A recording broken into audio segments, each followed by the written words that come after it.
Le ballon d'Alsace, 1247 mètres d'altitude. Pas le plus haut sommet des Vosges, ça reste le grand ballon, mais un point culminant qui ne manque pas d'atouts. Sa faune et sa flore en font un site classé depuis 1982. C'est bien pour cela que l'État mobilise les acteurs locaux pour que le ballon d'Alsace devienne grand site de France. Mais à quoi ça sert ? Les grands sites de France sont des éléments qui sont tapés dans les moteurs de recherche lorsque des gens préparent leur séjour de vacances estivaux, des week-ends. Voilà. Et donc ça va forcément augmenter l'affluence sur le site en lui-même. Il y aura les retombées économiques en termes d'hébergement, en termes de restauration, en termes de consommation, d'écoulement des produits du terroir et des ressources locales.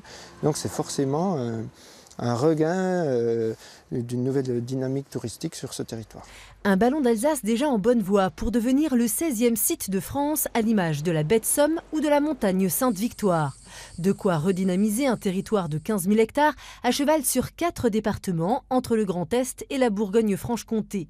À l'auberge du ballon d'Alsace, le patron est plutôt favorable au projet. Bon, c'est connu par le Tour de France, mais c'est vrai que si vous allez sur Remiremont-Épinal, le ballon d'Alsace, les gens ne connaissent pas forcément.